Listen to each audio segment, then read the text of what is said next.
Olá, boa tarde. Fiquem à vontade para ir entrando logo, logo. Nossa convidada, doutora Alessandra Diel, vai estar aqui com a gente para falar um pouquinho sobre a dependência química e sexualidade, tá bom? Eu entrei um pouquinho antes, me deem um retorno aí se vocês estão me ouvindo bem. Por favor, digam para mim se me veem bem, me ouvem bem, tá bom? Para que eu possa ajustar aqui o áudio.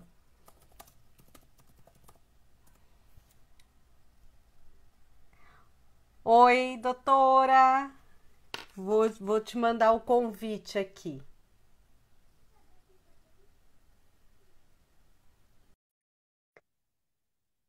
Valéria, boa noite. Fátima, digam para mim se vocês estão me ouvindo bem, se o áudio tá bom. Olá, doutora, boa Tudo noite. bem? Tá um pouco escuro, né? Tudo? Tá. Mas Acho que tá bom, tá tá bonito bem? o É, vídeo. Tá sempre bom, gosto mais clarinho aí. Ops. tá. Fátima, obrigada pelo retorno aí. Pedi para as meninas conferir se elas estão me ouvindo bem. Parece que tá indo tudo bem. Até Doutora, é um agora, prazer ok. recebê-la aqui nesse dia, nesse momento, para falar de um assunto tão importante, que é sexualidade e dependência química. Meu nome é Neide Vieira, eu faço parte do coletivo Alcoolismo Feminino. Estou aqui com a doutora Alessandra Diel para conversar um pouquinho conosco. Fique à vontade, doutora. Muito obrigada. Eu que agradeço, né, o coletivo Alcoolismo Feminino e a vocês que sempre têm aí prestigiado esse assunto do universo feminino e principalmente acolhendo, né, as, as pessoas, né, as mulheres que nos procuram, né? E procuram vocês. E é Sim. sempre quando a gente precisa, elas têm sido acolhidas e se sentem bastante identificadas. Sim, com certeza. Assim, a criação do alcoolismo feminino vem dessa demanda, né, para também tirar a dúvida das pessoas que buscam por informação sobre esse tema e uma possibilidade também de cuidar dos seus familiares também, que estão em uso, né, não só do álcool, como outras substâncias também, né? Sim. E aí entra também essa questão da discussão da sexualidade, principalmente no universo feminino, né? Como isso se comporta, como que é para essas mulheres, né? Uhum, uhum. É, posso começar então falando alguma coisinha? Eu não preparei Pode, nada, como pode, você me ficar. disse. A gente vai bater um Isso, papo, né? E a sim, ideia, né, é eu pensar um pouquinho aí, assim, como é que me motivou a escrever esse livro sobre sexualidade e dependência química. Desde que eu comecei a estudar dependência química, né, eu entendi, assim, que algumas coisas das questões sexuais estavam muito presentes nesse universo e eu tinha clareza que eu não sabia manejá-los, né? Não que eu saiba hoje, mas hoje acho que temos mais expertise para isso, porque é uma vastidão de temas, né? E aí eu me deparava com questões, muitas vezes, do universo da sexualidade na dependência química e não tinha completa habilidade nem know-how para essa questão. E aí, todos os cursos que eu já tinha feito de dependência química, raramente alguém abordava o tema sexualidade, exceto pelo viés das doenças sexualmente transmissíveis e comportamento sexual de risco, que em geral é uma temática também que aparece muito no mundo da educação. Quando a gente fala em educação sexual, as pessoas se limitam a pensar só nessa questão, né?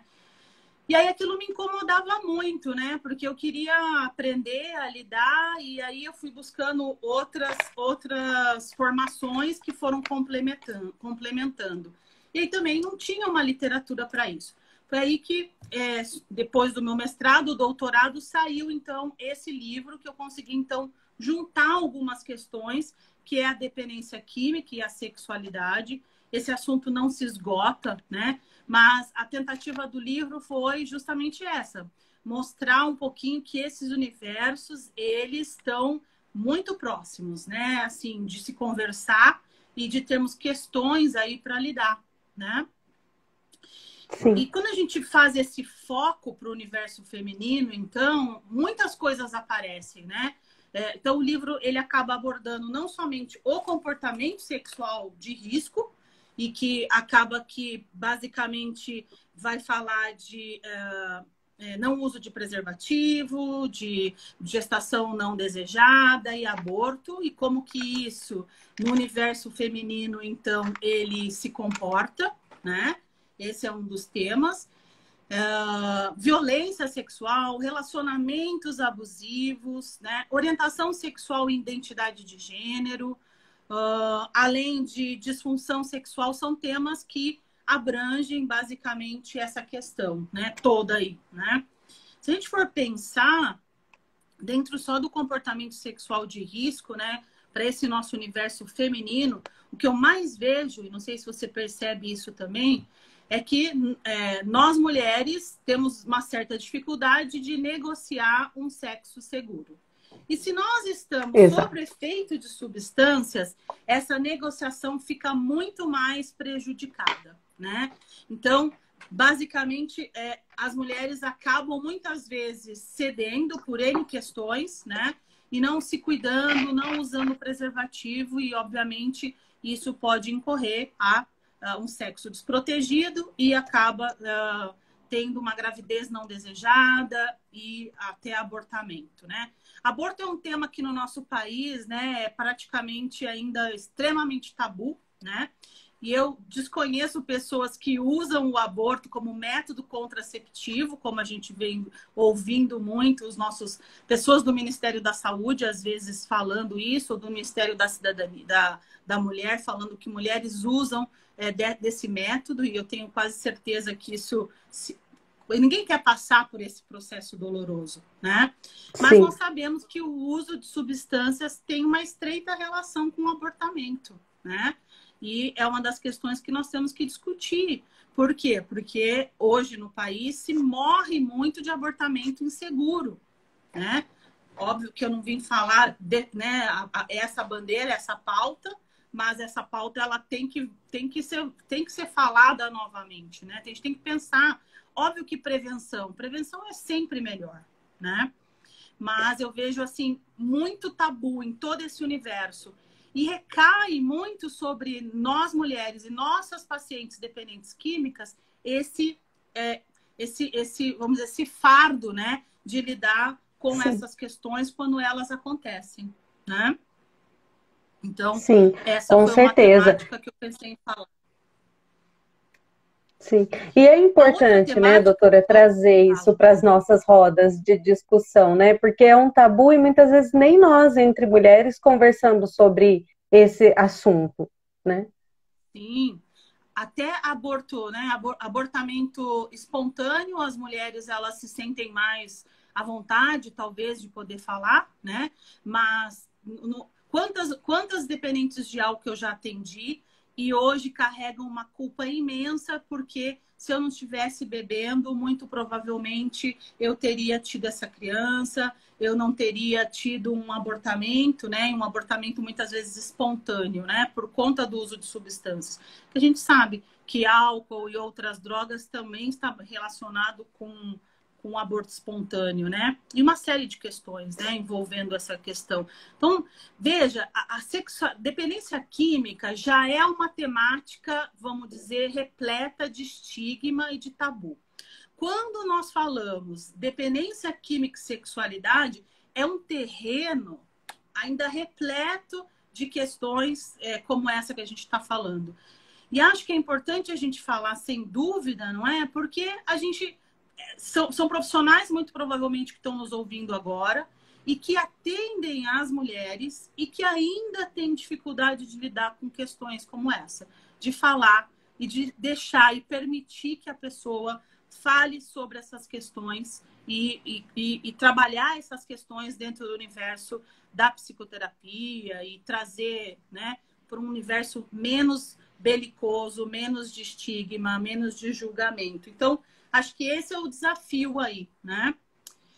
pensei também da gente conversar a respeito de uma temática que muito envolve a dependência química e a sexualidade, que é a violência, né, sexual, a violência de gênero e os relacionamentos abusivos, né? Você vê isso na sua prática com muita frequência aí na Unicamp? Sim, sim. É frequente os relatos, né? Nos grupos que eu faço, mas também é frequente nos atendimentos individuais, porque muitas das mulheres se queixam de que não tem espaço para falar sobre tanto a violência e tanto os relacionamentos abusivos, né? Uhum, Eu uhum. percebo isso na minha prática como um todo.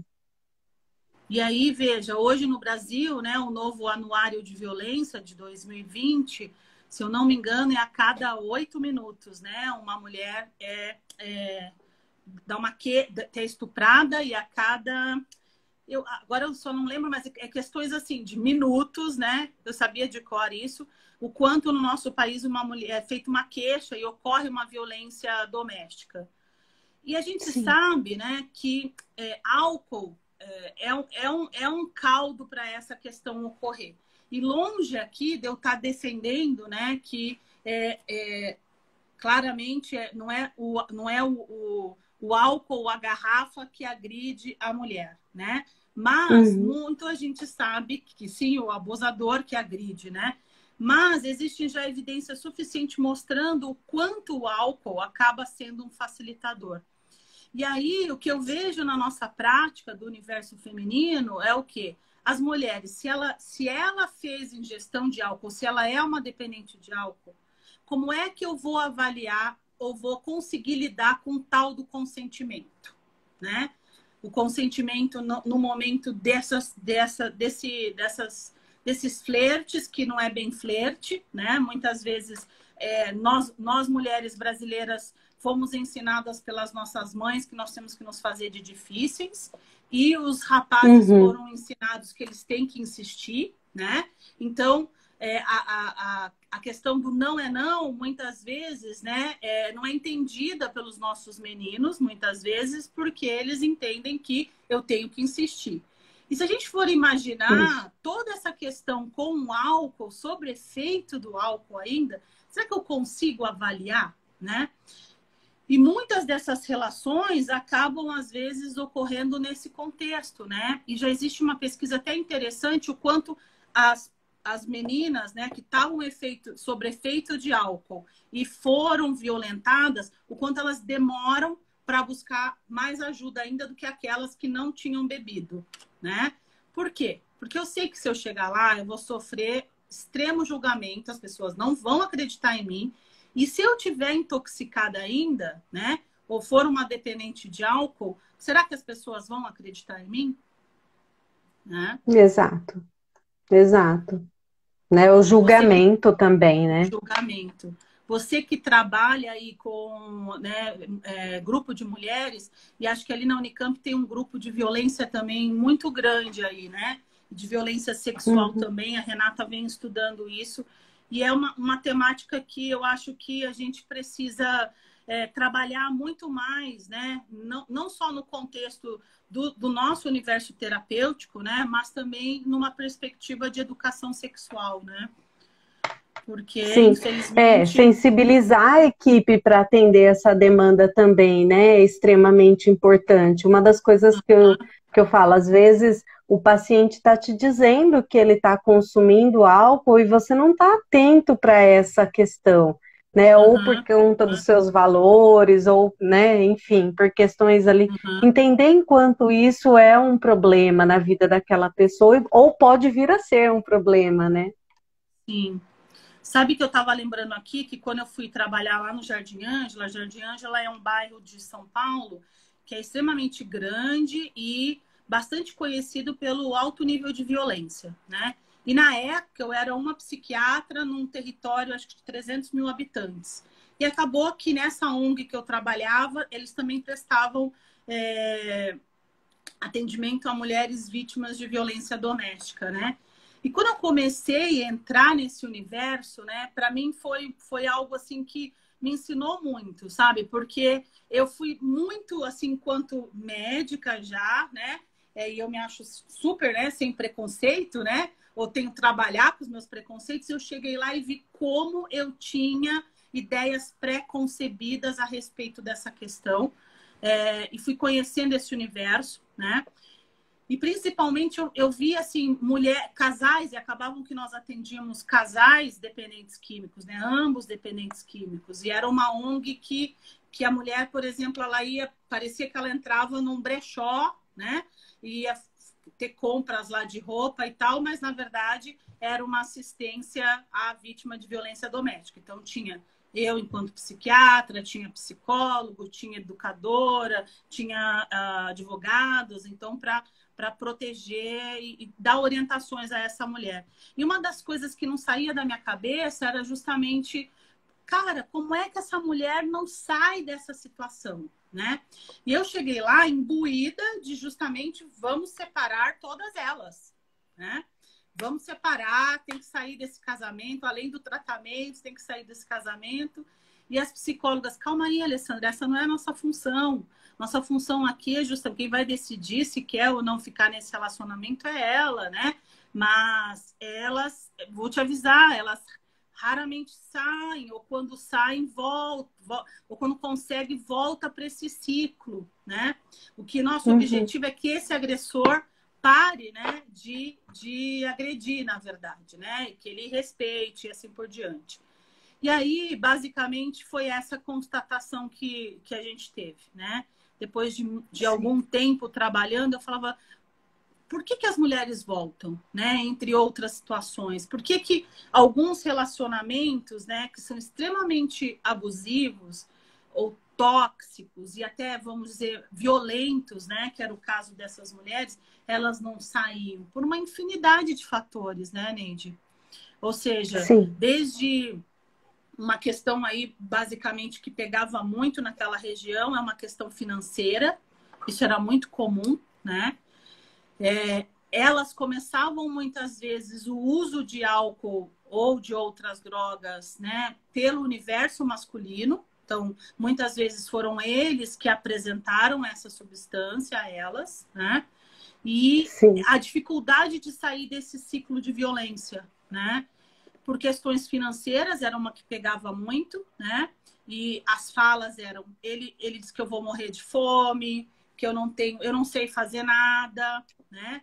Eu sou bêbada, eu sou uma bêbada que não presta para outra coisa, a não ser, né, fazer filho. Ele disse que vai tirar os meus filhos de mim, né? E a outra que é a dependência emocional. Eu amo este cara que ao mesmo tempo me agride. Então, era uma questão ali, né? E aí está falando muito que é uma questão família e social, né? Muito, muito ligada, né? Um dos casos me chamou muito a atenção, que eu me lembro que a gente fez todo um movimento para essa pessoa sair de casa, porque ela recebia, inclusive, comida. Ele fez uma portinha igual de cachorrinho, que ele colocava comida para ela lá, né? E aí ela ficava o dia inteiro acorrentada, né? E aí, depois de uma série de denúncias, a gente conseguiu que ela saísse desse bairro, mudasse de nome, fosse para outro lugar. Passado alguns anos, eu não trabalhava mais nesse serviço e encontrei uma das psicólogas e disse, e aí, fulana, como que você tá lá e tal? E as nossas pacientes, e aquele caso? Ela falou, mas Alessandra, ela voltou para ele. O que acontece? O que acontece, né? E aí eu falava, por que às vezes algumas pessoas voltam para esse ciclo, né? E aí que eu tive que lidar até com essa questão, assim, que é uma frustração enquanto, talvez, terapeuta, de entender que essas são escolhas das pessoas, né? O quanto talvez eu tenho que ajudá-la, capacitá-la para entender que, olha, eu posso talvez conviver, mas eu vou ter prejuízos, vou ter danos, o quanto eu quero esse relacionamento, o quanto esse relacionamento mantém, né, o meu uso de substância, né? Que são coisas que estão muito ligadas. E nós, mulheres, né, eu me incluo, todas nós aí, temos assim uma tendência forte a ter questões de de vínculos e relacionamentos com muita frequência, assim, até, né? De se envolver e acabar, às vezes, não percebendo que esses relacionamentos são muito tóxicos, né? Pra gente, pra vida da gente, né? Sim, até porque culturalmente, né, doutora, a gente foi sendo aí estimulada pelas gerações anteriores de que a mulher tinha que servir, tinha que ficar em casa, né? O homem dominava um pouco mais, buscava o dinheiro, trazia para casa. Então você fazia de Uhum. tudo para manter aquele casamento, que os ciúmes era sinal de amor. Então, se ele me controla, se ele é ciumento, se ele não deixa, é sinal de que ele me ama. Então, assim, foram anos isso sendo trabalhado Uhum. de forma direta e indireta na vida da gente, né? Sim, sim. E basicamente uma das questões que aparece muito no início desses relacionamentos é que a outra pessoa se apresenta, né, como um príncipe, né? No início, ele é um cara sedutor, ele é um cara muito encantador, ele é gentil, né? Ele tem ideias nada homofóbicas, ele tem ideias progressistas, ele é um democrata, tudo que bate com as suas ideias, vamos dizer, e você fala, nossa, que cara interessante. Ele lava a louça, ele se mostra, né, Uhum. pró-feminista, e aí vai. Lá pelas tantas, né? Quando ele já conquistou, né? E aí às vezes, muitas vezes, a gente vê na literatura essa terminologia predadora, né? Esse sujeito acaba muitas vezes, né, aos poucos, vamos dizer, e a mulher não se dá conta disso, né? O cara, olha, essa roupa não ficou bacana para você, eu acho que você tem que trocar. Ah, ele começa depois e ela já não vou sair porque ele não gosta dessa roupa, dessa cor do cabelo, desse cor do brinco. Olha, esse seu amigo é muito chato, essa sua amiga é muito chata, e aí ele vai minando, eliminando as possibilidades de amizade, e essa pessoa ficando cada vez mais cerceada, né? Mas ela não se dá conta, porque Sim. ele tem ciúmes, e ele mostra que ele quer cuidar de mim. Então, para não causar os ciúmes, é isso que acontece. E aí, progressivamente, essa pessoa vai tendo a sua autoestima extremamente minada, né? Muitas das dependentes de álcool que a gente atende têm autoestima baixa, né? É difícil a Tem. gente falar, não, eu tenho uma paciente dependente de álcool que tem, depois em tratamento e recuperação, opa, essa autoestima aparece e volta, né? Mas é muito difícil, às vezes, no uso, né? E durante esse processo ainda que está na adicção ativa, alguém tá super contente com a sua autoestima e aí exatamente essa brecha que esse outro entra na vida das nossas pacientes, né? Que estão em Uhum. uso aí e acabam muitas vezes fazendo todo esse estrago, né? Que vai aos pouquinhos assim mostrando que aquilo é cuidado, não é cuidado, aquilo é ciúmes, aquilo é controle, aquilo é relação de poder, né? Então, Exato. todas essas questões no gênero estão bastante presentes. E aí, como eu saio É, desse é. ciclo, né? Eis a questão. Isso que eu ia falar. Às vezes, né, uma das meninas comentou aqui, Alessandra, que ela ficou por 20 anos de um relacionamento assim, porque é muito difícil sair, porque muitas vezes esse homem, ele é agressivo com você, mas ele é um ótimo genro, um excelente Perfeito. cunhado. Todo mundo na família adora ele. Uhum, Porém, quando ele está distante dessas pessoas, das quais ele, né, uhum, como se ele atuasse ali, né?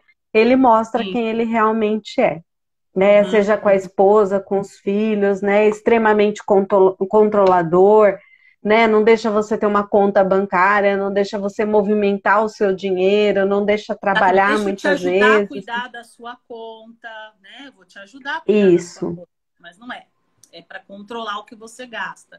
E esse controle ele vai aumentando, né?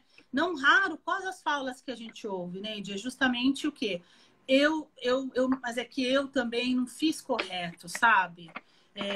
Uma das sim. pessoas que eu atendi esses dias, ela falou que o companheiro atirou a comida, né? E os dois estão agora em recuperação, ou tentando, né? A recuperação deles estão em abstinência, não em recuperação, tá certo? Porque recuperação é um processo mais amplo, né? Mas já é um começo. Então, eles estão tentando não usar substâncias, e estão aí alguns dias, e esses dias ele chegou e a comida estava fria, né? E aí ele pegou e atirou a comida, né? E falou um palavrão, e aonde que essa comida é péssima. E aí ela contando isso na sessão, dizendo que, na verdade, sabe, ele bateu nela, mas ela, sabe, ela vacilou, porque ela deixou de esquentar essa comida para ele, né? Ela deveria ter servido uma comida quente. Oi?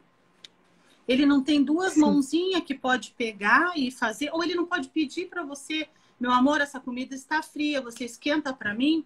Pronto. Sim. Né? Ou seja, Exatamente. as comunicações também violentas, né? Então, já é difícil, né? Vamos dizer, esses relacionamentos abusivos em quem não usa substâncias, com o uso de substâncias, tudo fica maximizado, né? Fica. Como sai desse ciclo, 20 anos, eu falo que vitória, né? Se conseguiu sair desse ciclo, que ótimo.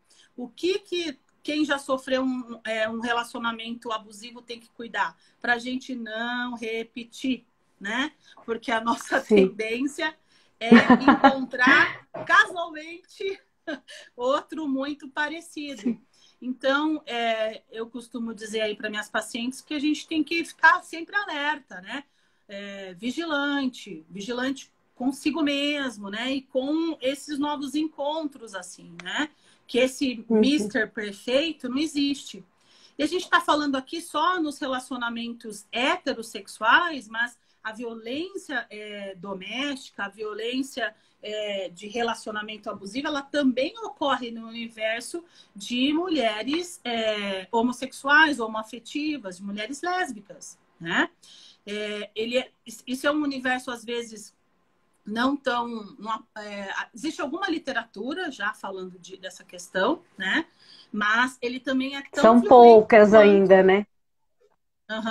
Mas a gente sabe que ele pode ser tão violento quanto num casal heteronormativo, né? Porque nas relações vai sempre existir uma tendência a ter essas relações de poder, né? E relações de poder não é uma relação saudável, né? Isso também ocorre no universo das mulheres lésbicas, né? Inclusive, né, quando a gente fala de orientação sexual e gênero, muitos estudos têm mostrado o quanto as mulheres lésbicas estão bebendo e tendo mais problemas de dependência de álcool do que as mulheres hétero, né? E algumas questões podem explicar isso, né? Por que isso ocorre, né? Mas por questões, obviamente, já que a gente conhece do universo hétero, nós estamos mulheres com mais acesso, mais facilidade de ter acesso à bebida, óbvio, e outras drogas. As demandas do nosso universo feminino que aumentaram, né, do duplo papel, do nosso posicionamento na sociedade. E com o universo de homoafetivos, isso ainda tem, além disso, mais o estresse minoritário, né?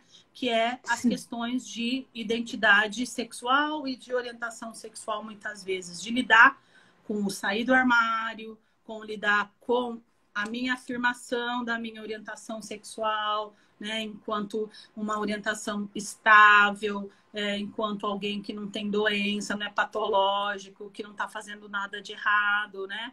Então, todas essas questões impactam.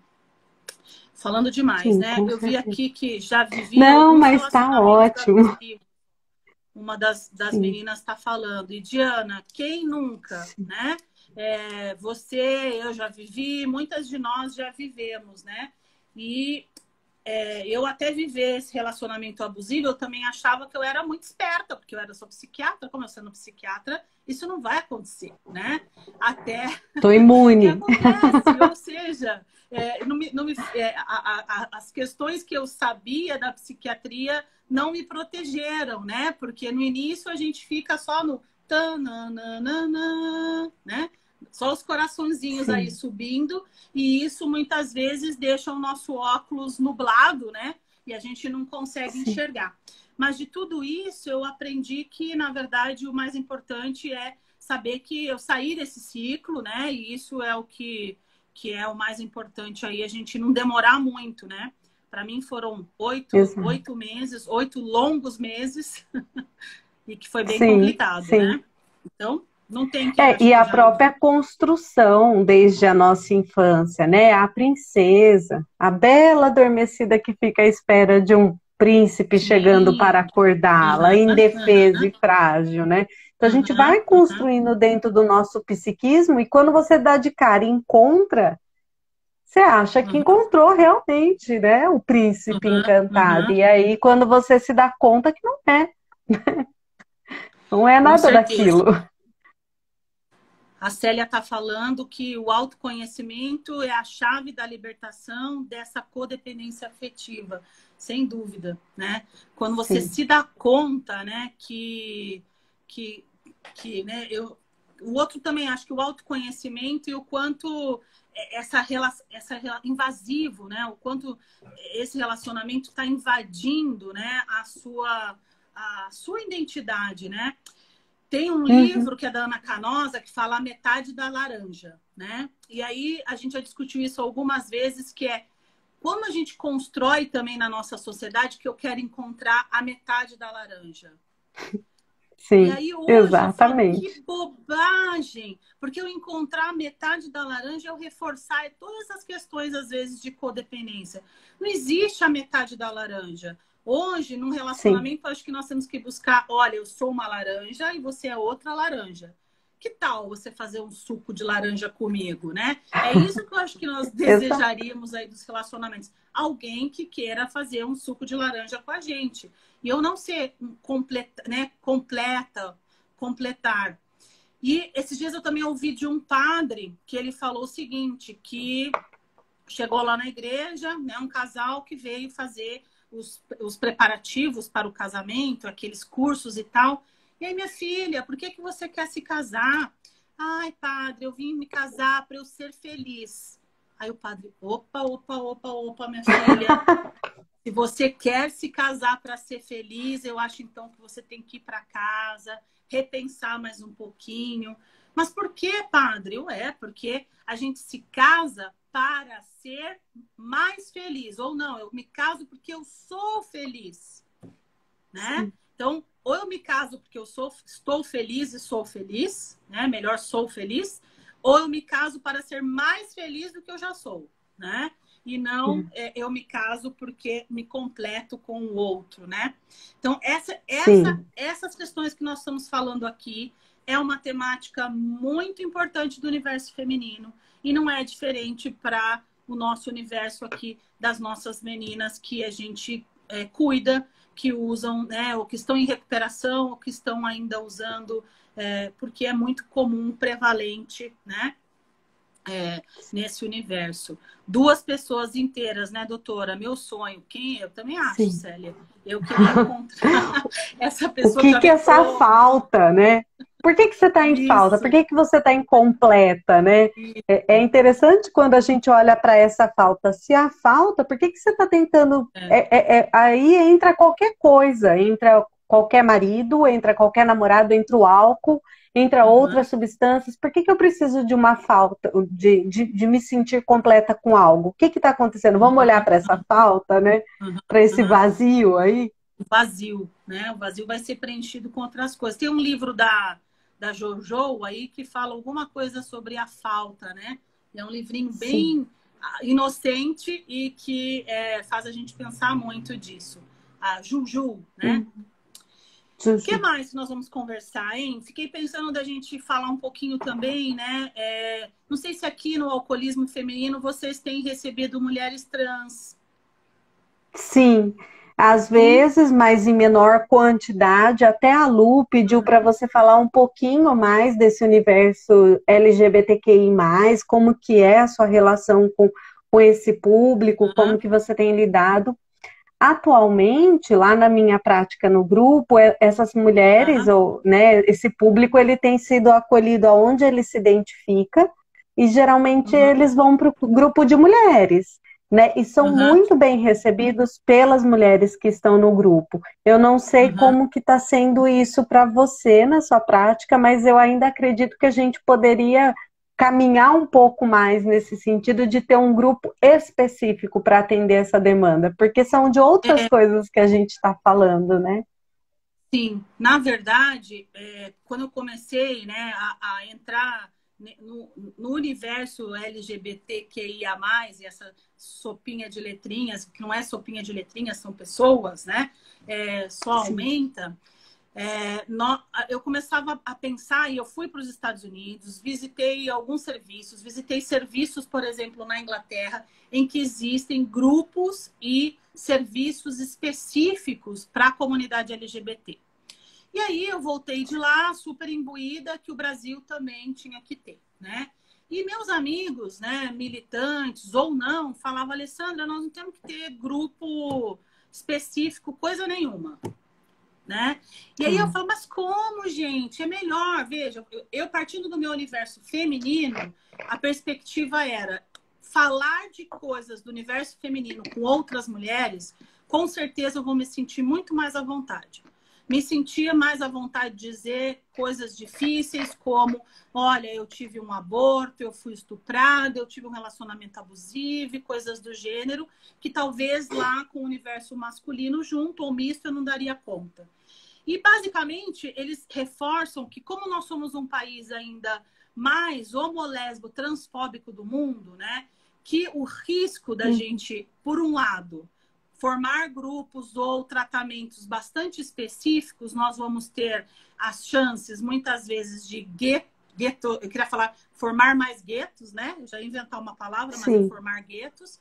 É, do que, na verdade, atender às especificidades. Então, durante esse tempo, eu fui mudando a minha concepção de que eu acho que a gente pode. O ideal seria ter todas as possibilidades, mas que eu possa sentar num grupo misto muitas vezes, ou ser eu uma mulher trans, ser acolhida por outras mulheres cis. Isso acontece Sim. facilmente, né? Isso eu não vejo Sim. problema algum. Talvez os homens trans tenham dificuldade de se sentar num grupo em que tenham homens cis, né? Sim. Talvez seja um pouco mais difícil. Então, ao mesmo tempo que essas especificidades elas são importantes, né, para o acolhimento, para o entendimento de que tem muitas questões relacionadas e as vulnerabilidades são diferentes muitas vezes, né, para acesso, para usar, para continuar usando. Elas muitas vezes podem ser abordadas por terapeutas, vamos dizer, afirmativos da identidade.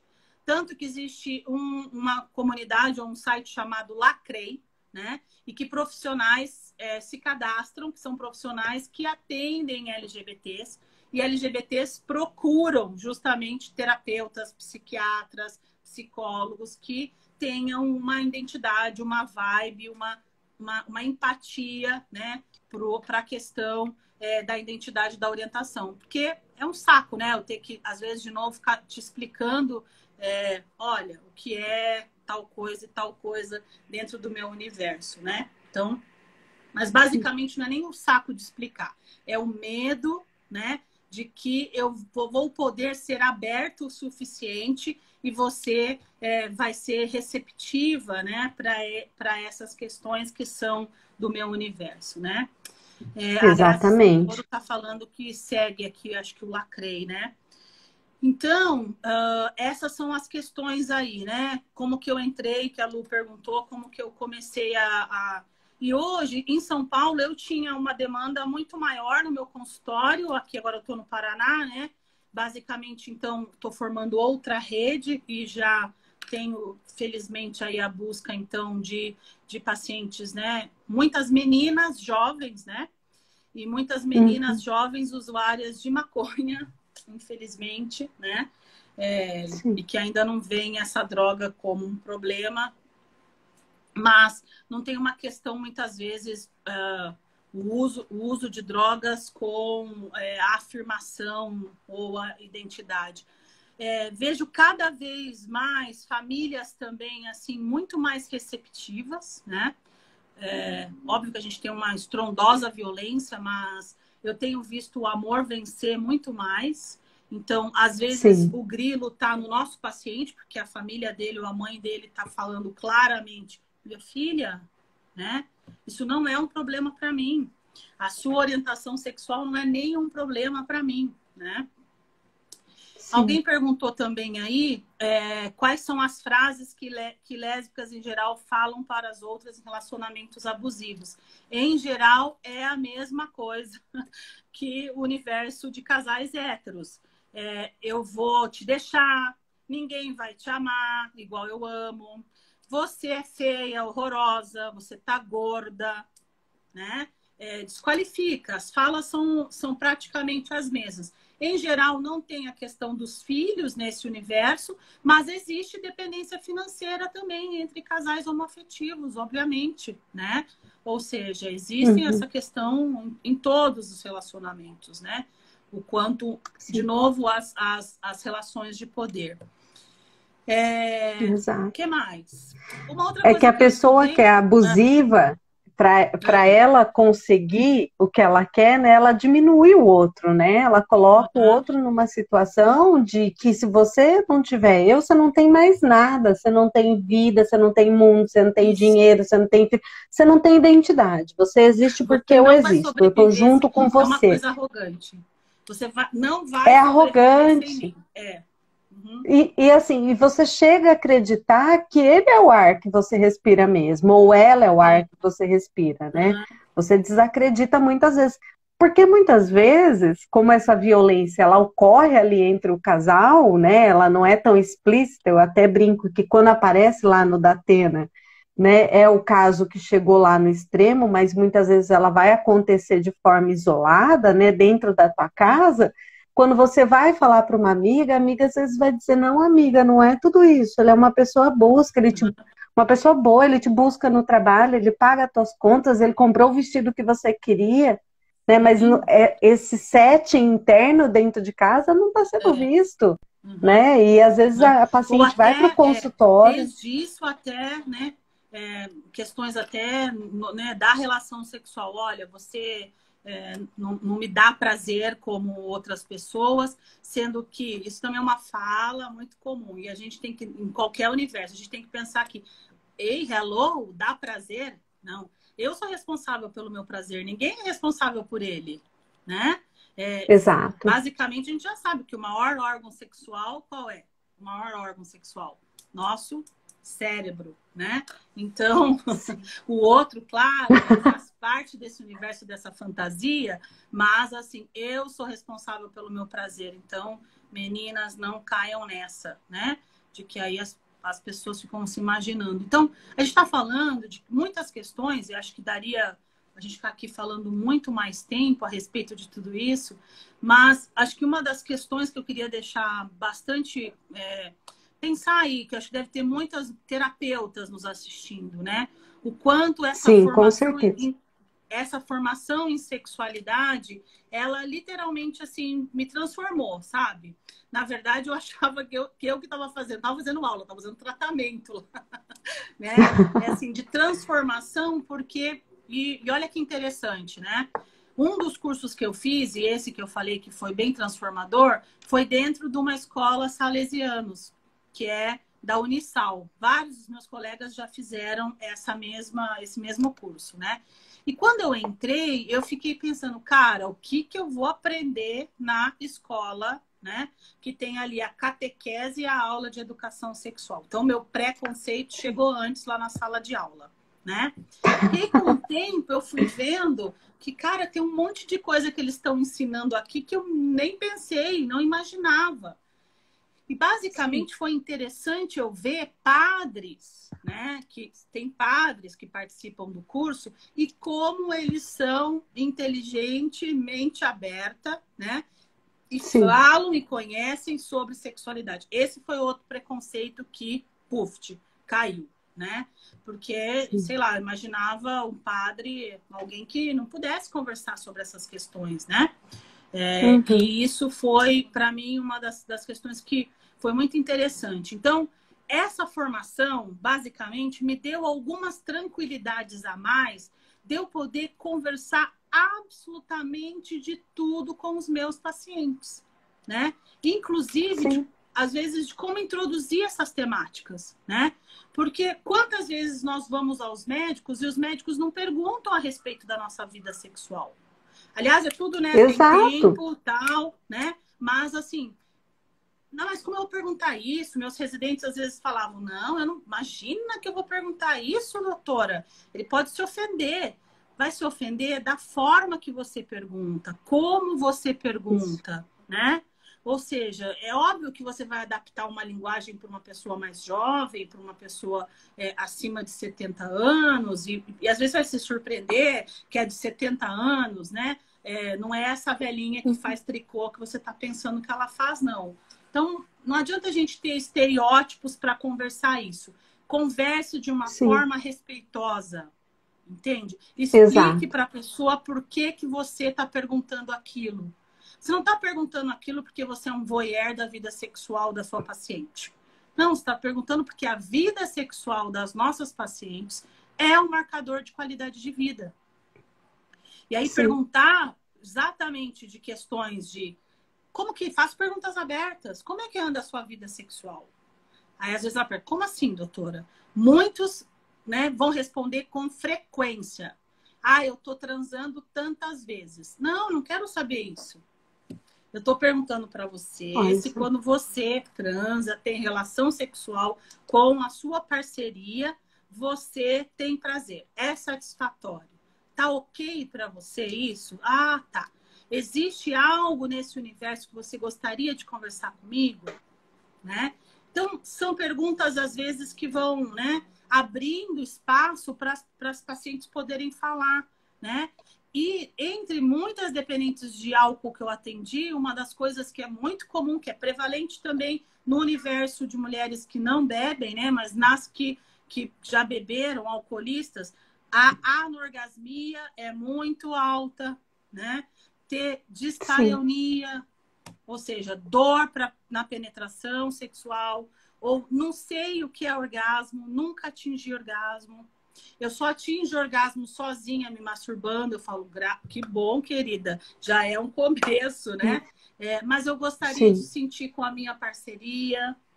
Então, são questões que, obviamente, a gente vai dando espaço para as pessoas conversarem. Então, acho que uma das coisas que o curso me deu foi uma certa habilidade para eu... Por isso, quando eu falo que eu me tratei, na verdade, era porque eu via, cara, eu tenho esse preconceito, eu não sei como fazer isso. E é interessante que eles têm roleplay, obviamente. A gente vai se olhando também no curso, né? E você vai tendo habilidades para poder se aproximar, né? Poder chegar perto, né? Poder olhar e poder perguntar sem tabu, sem medo, né? Como eu pergunto sobre a orientação sexual da pessoa, as pessoas também têm dificuldade de perguntar isso, né? Sim. Você gosta de meninos ou meninas? Ah, eu gosto de meninas, doutor. Ah, então tá bom. Outros vão falar, eu gosto de mulher, né? Ou seja, mas assim, você vai só para saber, eu tô te perguntando porque isso é importante. E cada vez menos eu tenho visto menos resistência, né, para falar de orientação e identidade. Mas algumas questões ainda de prazer feminino é algo que segue meio tabu. Não, isso aí não é uma questão que me faça... Eu não quero falar disso. Ou, não, isso não importa. Eu não quero mexer nessa situação. A gente vai, às vezes, né, se ela dá abertura para pensar nessas questões, são questões muito ligadas àquele tema que a gente falou lá no início, a violência. Pensa, se eu tive um relacionamento sexual que foi, né, um estupro, como é que será que eu vou lidar com essa questão na próxima relação sexual que eu vou ter? Será que eu vou me entregar? Será que eu vou me abrir? Será que eu vou estar à vontade? Né? Então, tudo isso importa, né? Tudo isso importa a gente conversar. E eu acho que o fato de você falar sobre isso e naquele momento o paciente não quiser falar sobre isso, está tudo bem também, porque ele sabe que você está aberta ali para ajudá-lo. né, ou Aham, ajudá-la, né? Olha, se você precisar e quiser um dia conversar sobre isso, eu estou aham. aqui para te ajudar a entender um pouco melhor o que está acontecendo, né? Sim, sim. Certa vez eu estava num grupo de mulheres e uma das meninas, ela pôde falar abertamente da vida dela e de algumas violências que ela viveu. Uhum, E aí uhum. depois ela trouxe que foi o único espaço em que ela se sentiu à vontade para falar sobre isso. E que após aquela fala, parecia que tinha saído um caminhão das costas dela. Eu tirei um peso das Aham, minhas costas ao falar aham, sobre isso. Então, aham. o quanto isso foi importante para ela e ela saber que a gente estava ali para ouvi-la, né, para compreender o que ela estava dizendo e para dar uma orientação caso fosse necessário em realizar exames e se fosse o caso também, né? Então, o quanto é importante essa Partilhar. relação entre Partilha. terapeuta, essa é Sim, não tenho isso dúvida, mesmo. né? De poder partilhar, poder falar num espaço seguro, né? Isso é Seguro, importante. E que tenha principalmente, né, a tão falada palavrinha de hoje, que é sororidade, né? Então, nós mulheres aí estamos aprendendo, né, a ser mais sonoridades, ter mais sororidade com as nossas irmãs, né? Ou seja, as nossas sim, companheiras também, porque né, quando uma pessoa fala isso no grupo, né, e a outra não tem sororidade para dizer, como assim?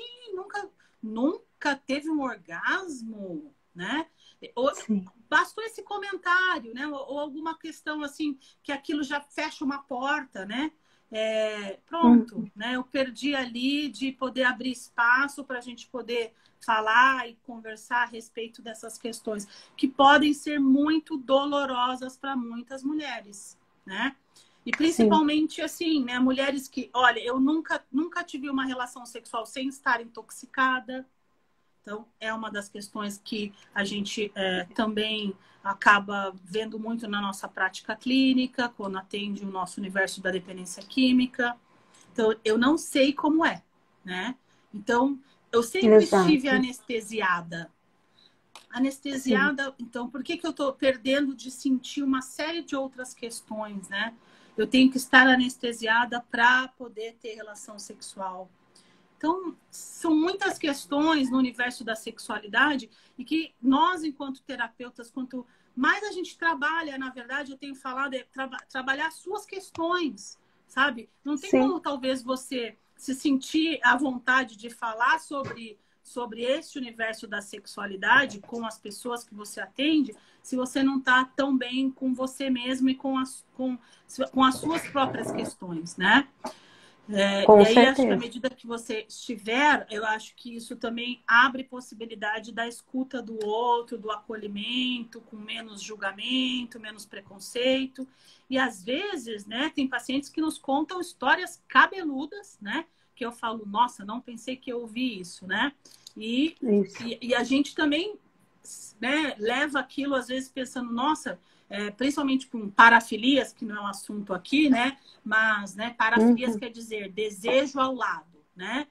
Um desejo desviante, né? Que antigamente a gente entendia como preferência sexual, hoje é um transtorno parafílico e nem toda parafilia é um transtorno, né?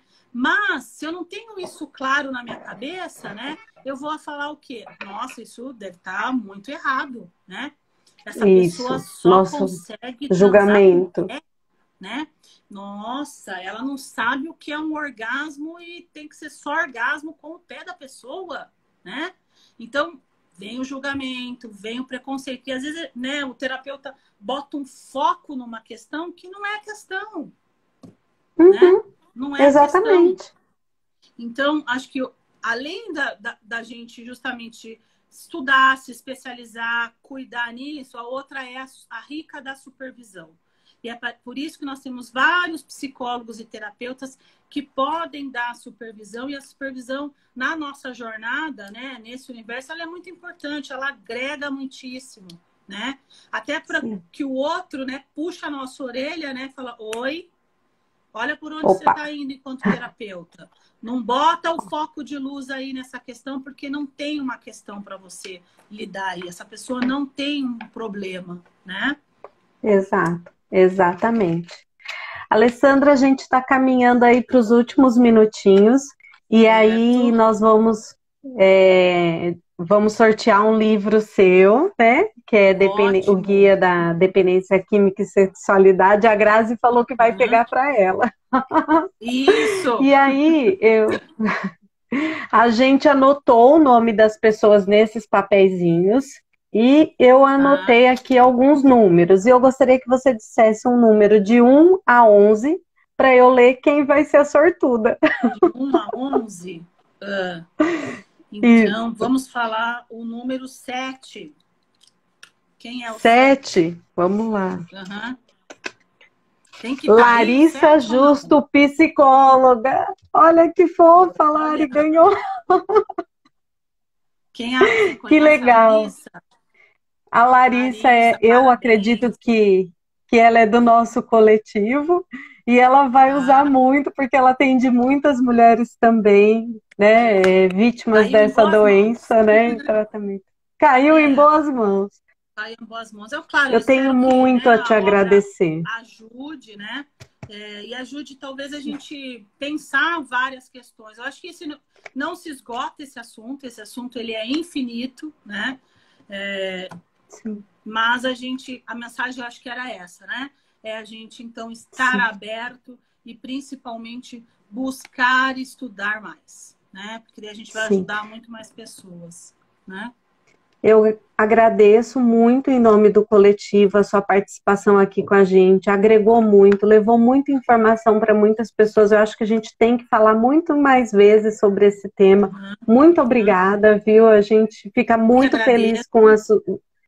com as suas obras escritas e proporcionar esse momento aqui com a gente através desse canal, assim, para o mundo, né? O mundo está te vendo, está ouvindo a gente, Estamos isso é falando muito para o mundo. importante.